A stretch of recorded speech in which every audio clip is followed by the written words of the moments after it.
I'm DEEBO. Who? DEEBO.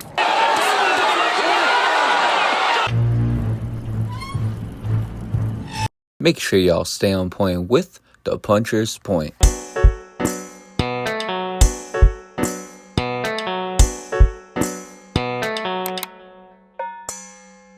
What is good, y'all? Welcome back to the Puncher's Point. We tried warning y'all in the podcast. Me and Breezy tried telling y'all that we felt like Devin Haney was going to win this fight.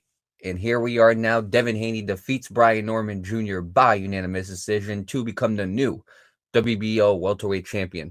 And overall, this fight answered a lot of questions that I had. I said the questions were going to be answered in this fight, and they definitely were. Overall, congratulations to Devin Haney on becoming the new WBO Welterweight Champion. As far as Brian Norman, keep your head up. Overall, he did do good with continuing the fight after he got knocked down in the second round. And we're going to talk about that knockdown a little bit later on in the podcast. We're going to talk about what both fighters did very well at. We're going to talk about what both fighters could have improved at. And overall, what's next for Devin Haney. But with all of that being said, let's start off with the strategy grade. Now, I'm not going to lie to y'all, okay? Here's what I will say. What I really liked about Devin Haney, now, the 3 keys to victory I had, he didn't really follow any of them. However, he still had himself a little good strategy over there. I'm going to get to what I had, and I'm going to talk about what Devin Haney did to win this fight. The first key to victory for Devin Haney was cut angles on Norman, and he did a decent job of that. There were a lot of times where he cut the angles. However, he didn't do it in the way I expected him to do it. A lot of the times when he did cut the angles, it was during the clinch, and he clinched a lot, and we're going to get to that in a little bit. So that was the first key to victory I had, was cut the angles on Norman, target the body consistently and constantly. He really didn't go to the body a lot. As a matter of fact, I saw Brian Norman go to the body more than Devin Haney in this fight, which I found very surprising. Devin Haney was really focused on the top. He was really focused on targeting the head. Overall, he really didn't target the body that much, which I was pretty surprised about because Devin Haney's good at consistently targeting the body. And then last but not least, counter after his first thrown punch. And overall, he did. And there were also times where he didn't. See, I saw moments where he would counter after the first thrown punch, but most of this fight, he either was backing up or he was the aggressor in this fight, which I found pretty surprising. I wouldn't have guessed that Devin Haney was going to be the aggressor in this fight. I thought that Brian Norman was going to push the pace and push the action, and I thought Devin Haney was really going to be on the back foot a lot in this fight, and there were moments where he was, but for the majority of the fight, it seemed like Devin Haney was the aggressor. It seemed like Devin Haney was landing more effective punches. It even seemed like Devin Haney was more of a power puncher in this fight than Brian Norman, which honestly shocked me. Now, here's what I saw, and here's how I view Devin Haney's strategy. Now, if you guys ask me how did I grade this fight, I had a 116-111 Devin Haney. I gave Brian Norman 4 rounds. Those 4 rounds that I gave to Norman were the first round, the 7th, the 8th, the 9th, and after that, overall, everything else was Haney. So, with that being said, let me get into the strategy. So, one of the things I really liked from Devin Haney, obviously, we knew about his jab, and Breezy talked about the jab. Like we said, the jab is a strength of Devin Haney's. Yes, he throws in a weird way. Sometimes he doesn't throw it correctly, but in this fight, he used that jab pretty effectively. But what I also like about Devin Haney was he threw that right hand, not every time. He didn't follow it up every single time to make himself predictable. He threw that right hand when he needed to. And I feel like that was a very important thing for Devin Haney to do, not show all of his cards. And on top of that, he showed that he does have power in that right hand.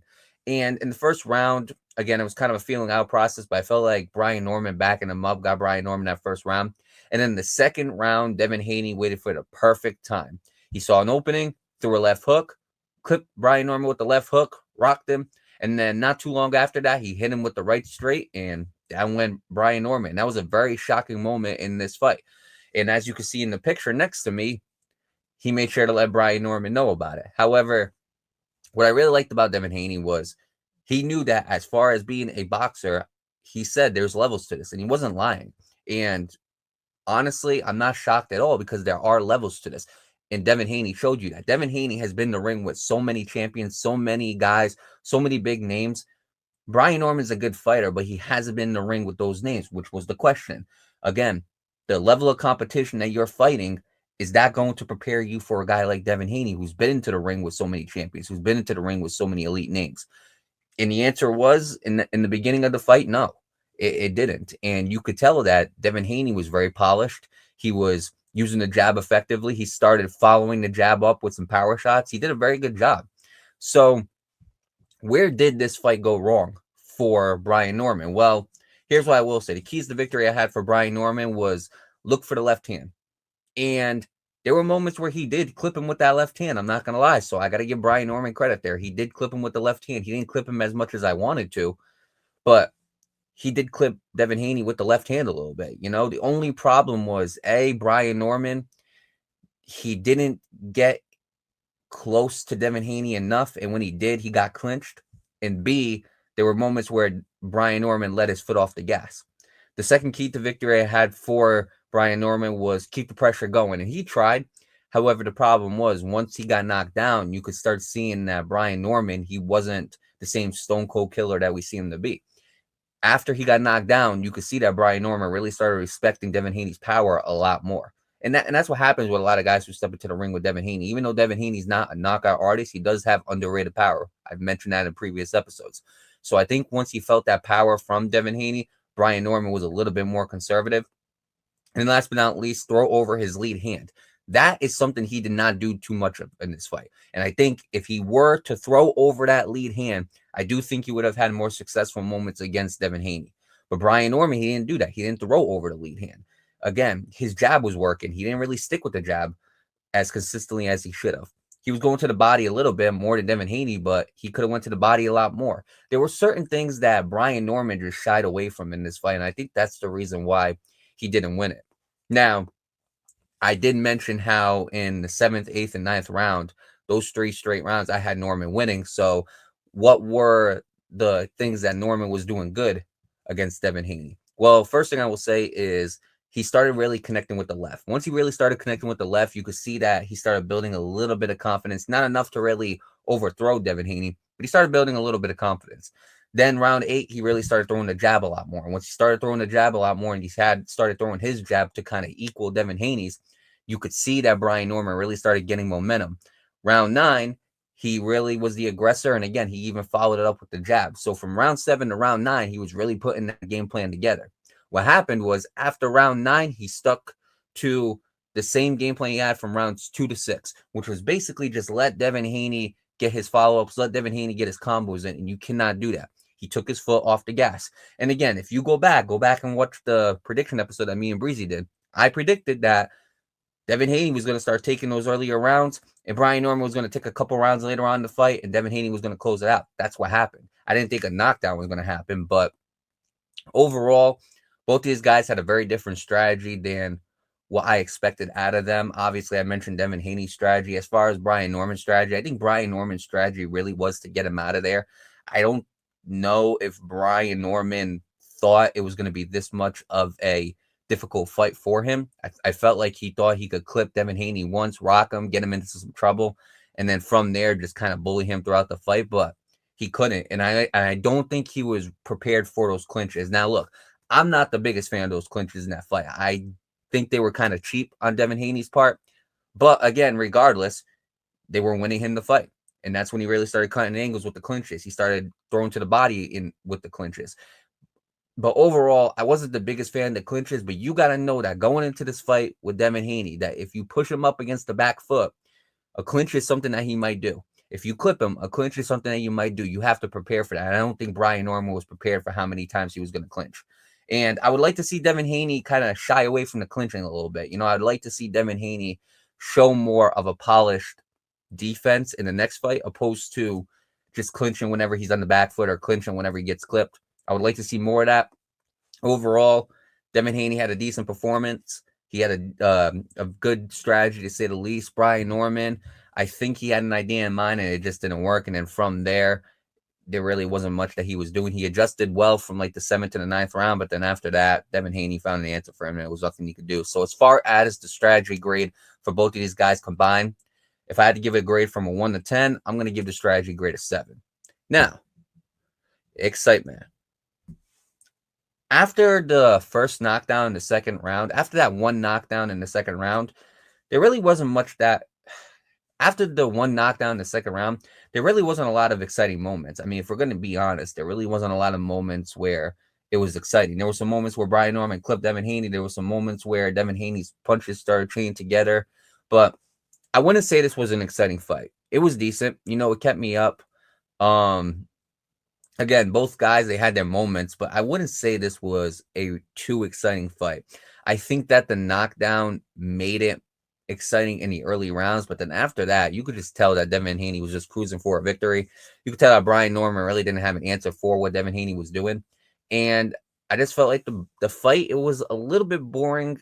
It wasn't boring enough to make me go to sleep, but because of the knockdown alone, I'm going to give the excitement grade. I'm going to give it a 7 as well. Now, as far as the stakes, well, you got the WBO Welterweight Championship on the line. Devin Haney wins this fight. He becomes a 3-division champion. Now, let's go on to the other side of the spectrum. If Brian Norman defeated Devin Haney today, which he didn't, but if he defeated Devin Haney, that would have been the first big name on his resume that he conquered. And then all of a sudden, Brian Norman reaches that next level of fighting some of these elite guys. I do think that there were some decent size stakes on the line. And you could tell as this whole fight card was progressing. I mean, if we're going to look at this fight card, this was a very good fight card. I mean, you had Abdullah Mason and Sam Mokes. You had Bam Rodriguez and Martinez basically fighting for unification bout. You have David Benavidez and Anthony Yard fighting for, I believe, the WBC and the WBA light heavyweight championships. And it kills me that I didn't get to Bam Rodriguez. It kills me that I didn't cover that fight because that was a big fight. But overall, Devin Haney and Brian Norman, they were the talked about topic. They were the talked about fight out of this whole card. I know that Benavidez and Yard were the main event, but these guys had the attention. All the attention was on Devin Haney and Brian Norman because they did a little bit of chatter. Both of these guys, they had a decent respect for each other, but both these guys also had the confidence that they could go in there and beat each other. And they did the trash talking. You saw the fathers do the trash talking as well. These guys stole the attention. These guys stole the show for the whole build-up for this card. And so the stakes were high. If you're going to do that, then you have to make sure that whatever you're talking about, you live up to them. And even though it didn't live up to the excitement that we thought it was going to live up to, what these guys talked about, that is what lived up to the hype right there. Devin Haney said he's going to go in there and he's going to show you guys how improved he really is. He did that. Brian Norman said he's going to go in there. He's going to do what he got to do. He's going to make it a dogfight. And he tried, and obviously it didn't work out in his favor, but overall he put up a good fight. So the stakes were big, and I'm going to be honest with you, I gave the stakes an 8.5 out of 10. I think that when you put that welterweight championship on the line, and you're talking about Devin Haney being a 3-division champion, whenever it comes down to some good fighters, what really separates them from good and elite, what could separate a fighter's career from being a really good fighter to a Hall of Fame fighter is that 3-division status. There's a lot of guys who are 2-division champions, a lot of guys who are multiple division champions, but not many guys can say they are 3-division champions. I think Devin Haney conquering that feat really does put him on a pretty big pedestal when his career is all said and done. And I mean, the guy's not even 30. So overall, I'm going to give the stakes an 8 out of 10. And then last but not least, impact. How does this impact the sport of boxing? How does this impact the division? Well, I do think that Devin Haney, after this performance, is going to climb in that top 10 pound for pound. So there's that. And I also think that if we're really looking at this fight, I also think that it impacts the division because now you can start making some interesting fights happen. You got Rolly Romero, who is a 147-pound champion. That's a fight that a lot of people want to see. You got Conor Benn, who just had an impressive performance against Chris Eubank Jr. And Conor Benn is pretty adamant about fighting at 147 pounds. So there's that fight right there. And overall, I mean, it makes an interesting division. That 147-pound division is an interesting division. Now you got Ryan Garcia in that 147-pound division. There's talks. I think that the negotiations are set. I think they're all cleared on the negotiation part. I think that Mario Barrios and Ryan Garcia is the next fight that's going to happen. You got Mario Barrios as a champion. So overall, the pieces are there. The pieces are there to complete the puzzle. The 147-pound division is cooking slowly, for sure.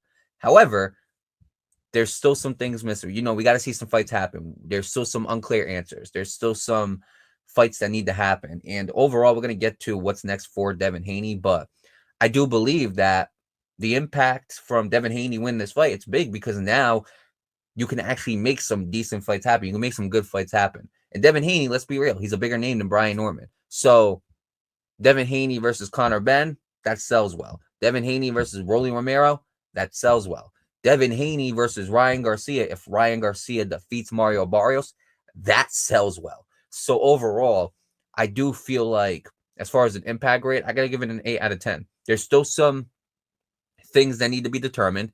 They got the pieces in the place. They just got to put them in the right places to complete the puzzle. But overall, I give the impact an 8 out of 10.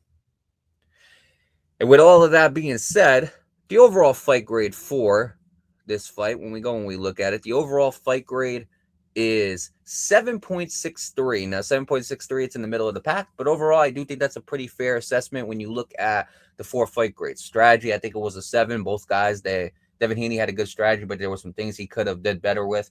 Brian Norman, he had that strategy and it would have worked, but it didn't. Obviously, Devin Haney had a good counter for that strategy. Excitement, it really wasn't that exciting besides the knockdown. I think the knockdown made it a 7. If the knockdown didn't happen, I would give it lower. Stakes, 8.5 out of 10. I mean, there were some stakes on the line. This is a big card, and they really sold the card. So 8.5 out of 10 is a fair grade for the stakes. And then impact, 8. You could make an argument that you can bump that impact up because now it really does shake up the welterweight division. But regardless, I give it an 8. If you wanted to switch the stakes and the impact, you can do that too. But 7.63, I think, is pretty fair. And so, with all of that being said, what's next for Devin Haney? Well, if you were to ask me what's next for Devin Haney, I mean, I honestly think that if we're looking at that 147-pound division, you got to wait to see what happens with Ryan Garcia and Mario Barrios. And I'm not going to lie, Ryan Garcia is not the most reliable fight that you can make. It's more reliable now than it was maybe 4 or 5 years ago with Ryan Garcia, but Ryan Garcia right now is not the most reliable fight you can make. And we got to see what happens with him and Mario Barrios. But I'm not going to lie to you. Devin Haney and Rolly Romero, to me, that's a good fight. I think that's a good fight right there because Rolly Romero's got the power, just like Brian Norman does. I know Brian Norman is a lot more polished than Rolly Romero, but Rolly Romero showed that he can create strategy. His team can create strategies to stop some guys like Ryan Garcia. Again, he did very good with stopping that threat with Ryan Garcia when it came to the hooks. And it's going to be interesting to see what Rolly Romero can do against a guy like Devin Haney, a guy who's a polished boxer. It's going to be interesting to see how Rolly adjusts to that. You know, Rolly was talked about as a joke, and I honestly get it because we look at the videos of him training and we hear, and, you know, we sometimes listen to what he's got to say and we treat him like a comedian. But Rolly Romero, again, he is a threat. He's got that power that can be a pretty big threat to a lot of fighters, and I would really like to see him versus Devin Haney in the ring for a unification bout. I think that'll be pretty interesting. I do think that it'll make for an interesting fight. The buildup will be pretty interesting. I honestly think it's a decent fight, honestly. And there's some other guys in that division as well. Him and Conor Benn would be an interesting fight. I do kind of lean more on Rolly because I do feel like that would sell more. Even though Conor Benn, again, what he's done, obviously, this guy is slowly making himself face of boxing for British boxing. So there's that. But that would be an interesting fight. Ryan Garcia and Haney is the biggest one that everybody wants to see. But Ryan Garcia got that fight with Mario Barrios, and we got to see how it turns out. But maybe Mario Barrios defeats Ryan Garcia. Maybe next thing you know, you could set up that fight with Devin Haney. Manny Pacquiao is at 147 pounds as well, so there's that. Overall, though, if we look at all those fights, I think the fight that makes the most sense right now for Devin Haney, and Devin Haney said it. He said that he plans on staying at 147 pounds for a decent amount of time. So with that being said, you're going to have to defend your belt.